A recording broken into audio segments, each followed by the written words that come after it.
उन्हाळ्यात वारंवार थकवा येतोय का? फ्रेश आणि एनर्जेटिक राहायचं आहे तर हे 4 ड्रिंक्स नक्की ट्राय करा.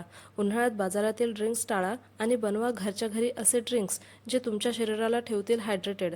आणि हे सर्व ड्रिंक्स मी साखर न वापरता बनवले आहेत. तर मी साखरेऐवजी काय वापरले आहे, हे सर्व ड्रिंक्स किंवा थंड पेय मी कसे बनवले, व्हिडिओ स्किप न करता पूर्ण बघा. नमस्कार, स्वागत आहे तुमचं माझ्या चॅनलवर. चला व्हिडिओला सुरुवात करूया. सर्वात पहिले मी हे जे होळीला आपण गाठी आणतो त्याला थोडं वाटून धागा काढून घ्यायचा आहे आणि मिक्सरमध्ये त्याला ब्लेंड करून त्याची पिठी साखर बनवून घ्यायची आहे. ह्या ज्या होळीच्या गाठी असतात हे आपल्या शरीरासाठी खूप थंड असतात, त्यामुळे थंड पेयांमध्ये याचा वापर करायचा. असं मिक्सरमधून ब्लेंड करून त्याचं अशी पिठी साखर तयार होते आणि ही एका डब्यामध्ये भरून ठेवायची.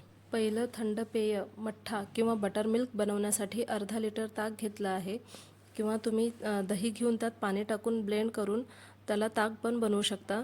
मी इथे डायरेक्ट ताक घेतलं आहे.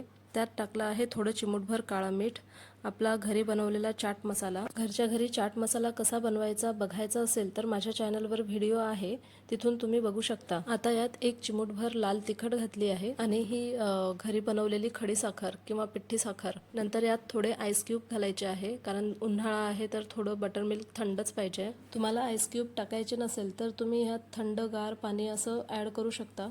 आता यात फिक्की बुंदी घालायची आहे, जी हलवाईच्या दुकानामध्ये सहज मिळते. फिक्की बुंदी कशी बनवायची बघायचं असेल तर कमेंट करून सांगा, मी व्हिडिओ बनवेल. आता यात शेवटी बारीक चिरलेली कोथिंबीर टाकायची आणि मिक्स करायचं. आपला थंडगार मठ्ठा तयार झालाय. मठ्ठा पिण्यामुळे शरीराला थंडावा मिळते, पचन सुधारते. आता दुसरं ड्रिंक आहे पुदिन्याचं. पुदिन्याची पाने स्वच्छ धुवून घेतली आहे आणि मिक्सरच्या पॉटमध्ये टाकून त्यात 1 लिंबाचा रस टाकला आहे. लिंबाचा रस यात टाकावाच लागतो, कारण लिंबाच्या रसामुळे ह्याला चव पण चांगली येते आणि पुदिन्याचा ज्यूस पण काळा पडत नाही. पुदिन्याचा ज्यूस बनवा किंवा पुदिन्याची चटणी बनवा, ह्यात कंपल्सरी लिंबाचा रस टाकावाच लागतो, नाहीतर पुदिन्याची चटणी किंवा ज्यूस हे काळा पडते. आता यात थोडं पाणी टाकून मिक्सरमधून फिरवून घ्यायचं आहे आणि ज्यूस बनवून घ्यायचा आहे. आयुर्वेदामध्ये पुदिन्याला शीतल म्हणजेच थंडावा देणारा आणि पचनासाठी उत्तम असा मानला जातो. त्याचा स्वाद किंवा रस कडू तिखट असतो आणि शरीरातील दोष संतुलित करतो.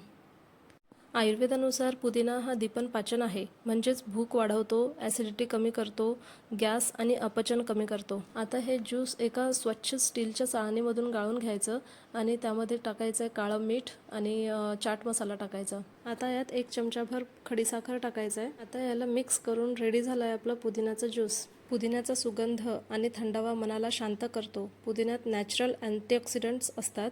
पुदिन्याचा ज्यूस आणि पाणी शरीराला हायड्रेट ठेवतो. उन्हाळ्यात खूप फायदेशीर आहे. आणि खूप जास्त प्रमाणात पुदिना घेऊ नका. लहान मुलांना किंवा ॲसिडिटी जास्त असेल त्यांना मर्यादित घ्या. तिसरा आहे लिंबू ज्यूस. 1 ग्लासभर थंडगार पाणी घेतलं, त्यात 1 लिंबूचा रस पिळून त्यात काळं मीठ, खडीसाखर घालून मिक्स करून घेतलाय. लिंबू हा शीत गुणधर्माचा आहे, शरीरातील उष्णता कमी करते. लिंबूमध्ये व्हिटॅमिन सी ची मात्रा भरपूर असल्याने इम्युनिटी वाढवते. आयुर्वेदानुसार लिंबू आम बाहेर काढते. आम म्हणजे टॉक्झिन्स बाहेर काढते, त्यामुळे शरीर हलकं आणि फ्रेश राहते. उन्हाळ्यात फक्त थंडावाच नाही तर शरीर शुद्ध ठेवायचं असेल तर रोज 1 ग्लास लिंबू ज्यूस जरूर प्या. चौथा ज्यूस आहे कोकम शरबत. कोकम शरबत हे एक पारंपरिक पेय आहे, जे शरीराला थंडावा देतं आणि याचे आरोग्याचे अनेक फायदे पण आहेत. हे ज्यूस बनवणं खूप सोपं आहे. कोकम शरबतची बॉटल मिळते, ती आणायची. कोकम शरबत 1 ते 2 चम्मच घ्यायचं, त्यात पाणी ॲड करायचं आणि काळं मीठ आणि चाट मसाला टाकून कोकम शरबत तयार होतं. कोकम हे शरीरातील उष्णता कमी करते, तसेच उन्हाळ्यात शरीरात पाण्याची कमतरता होऊ देत नाही. आता हे आहे सब्जा सीड्स. याला मी पाण्यामध्ये भिजवून ठेवले होते. हे पण शरीराला थंडावा देते. हे सब्जा सीड्स मी लिंबू शरबतमध्ये टाकत आहे. उन्हाळ्यात फक्त थंड पेय नाही तर शरीराला आतून कूल आणि हेल्दी ठेवणारे हे 4 प्रकारचे ड्रिंक्स तयार झाले आहे. मठ्ठा, पुदिना ज्यूस, लिंबू शरबत, कोकम शरबत ही 4ही पेय वेगवेगळ्या प्रकारे आपल्या शरीरातील दोष संतुलित करून आपल्याला हेल्दी ठेवतात. आयुर्वेदानुसार कोणतीही गोष्ट मर्यादेतच घ्यावी. आपल्या प्रकृतीनुसार म्हणजेच वात, पित्त, कफ यानुसार पेय निवडणं आणखीनच फायदेशीर ठरतं.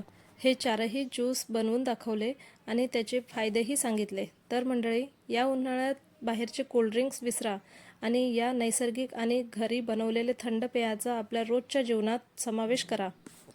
तुम्हाला यापैकी कोणतं ड्रिंक आवडतं ते कमेंटमध्ये नक्की सांगा. आणि व्हिडिओ आवडला असेल तर लाईक, शेअर आणि सबस्क्राईब करायला विसरू नका. धन्यवाद.